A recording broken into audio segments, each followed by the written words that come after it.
woman trying to coach Caitlin Clark in the WNBA with a predominantly black woman roster.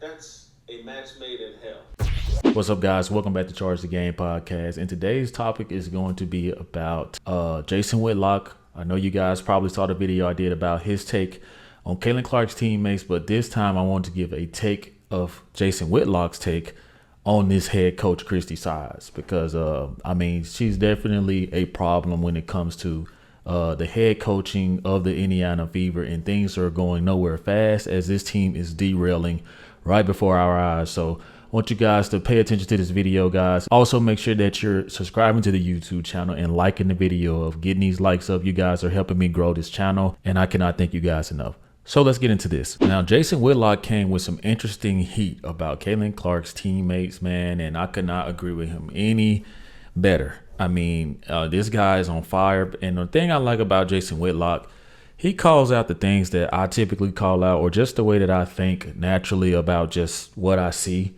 And I think that he can commentate about sports and be fair about it, even though it rubs most of the mass consensus the wrong way.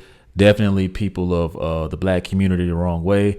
But, you know, at the end of the day, man, no matter what type of content you do, what type of person you are, someone is not going to like it. So at least, you know, be yourself and be honest.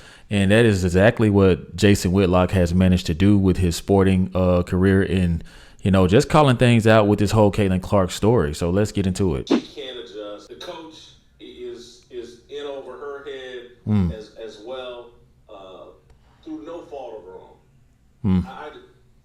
A white woman trying to coach Caitlin Clark in the WNBA with a predominantly black woman roster. That's a match made in hell. Now, this is going to probably rub a lot of people the wrong way, but I see no lies.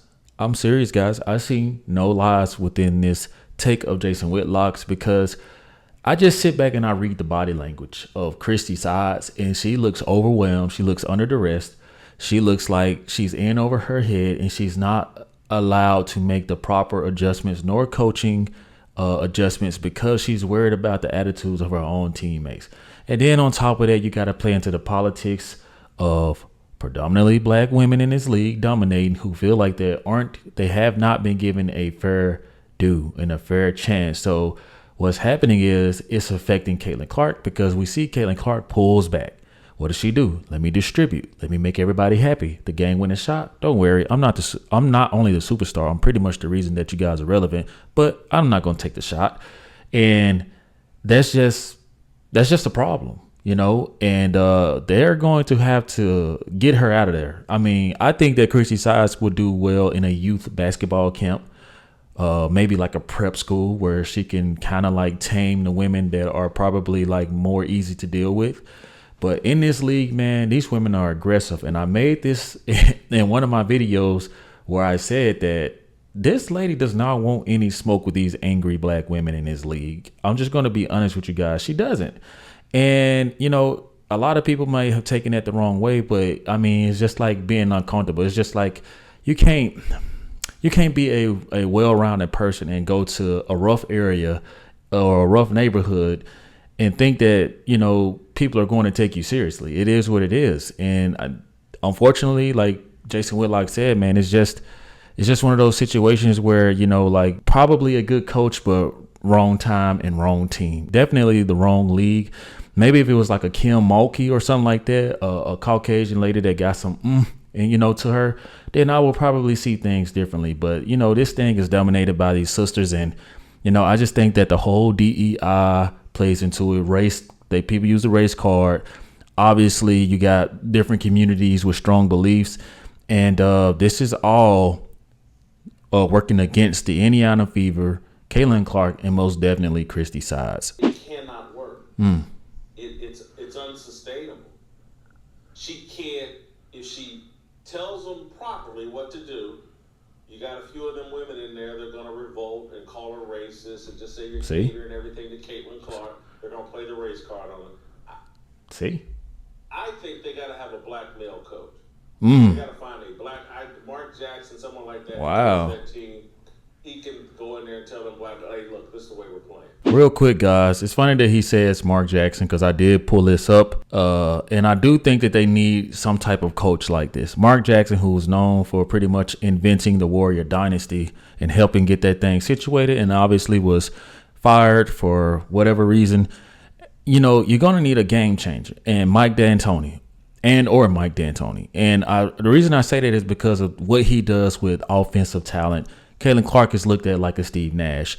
And I can see a type of coach like this, like them, or if not these actual coaches, helping her. And what an honor would it be to say, I took her game to the next level or helped take her game to the next level, along with just the system that you incorporate. I mean, it will be something legendary that will literally go crazy in the WNBA. And also, man, what it would do to the revenue and the ratings is something to think about. We got Caitlin Clark here. This is what we got to do. Call me racist all you want. Call me sexist, whatever. But we're going to call me an Uncle Tom. I don't care. We're going to play through Caitlin Clark. We're going to play a way that makes sense for her. Aaliyah Boston, I got to have you working with me. Don't take any more phone calls from Don Staley. I know that was your coach in college. I know you love her, but now you're in the WNBA. Put Don Staley on. Put her calls on silent. And this was something that I elaborated on in my previous video of her teammates and how much of a conflict of interest this is. Obviously, Don Staley is not in favor of Caitlin Clark. She definitely wants it to be a black woman as the face of the league, and they're fighting, tooth and nail, teaming up with BLM, NCAAP, all these type of black activists to make sure that this happens. But the problem is no one's buying it. And obviously, she's going to have a sensitive spot when it comes to her ex-college coach, previous college coach that helped her win a title or two. So she's not going to be aggressive. Obviously, Don Staley isn't going to say, help Caitlin Clark. You're really the MVP. You're really the face of the Indiana Fever, Aaliyah Boston, not Caitlin Clark, not that little white girl, right? And it's a conflict of interest. So like Jason Whitlock says, man, like you just have to have that right person who's going to come out and address these type of things, whether it's uncomfortable or not. And I even made the same sentiment about this behemoth of a woman, what's her name? Nelissa Smith, who's dating what's her name? Dejanay or something like that, some type of Dijon mustard or some shit. This is a conflict of interest. She's not going to go at Caitlin Clark. Then you had this chick who comes out and sneak diss Caitlin. Actually, I believe it's part of this article. And obviously, Nelissa Smith catches strays from WNBA fans for supporting Dejanay Carrington amid Caitlin Clark diss. Obviously, we see her on the court, antagonizing Caitlin Clark, mimicking her for flopping and stuff like this.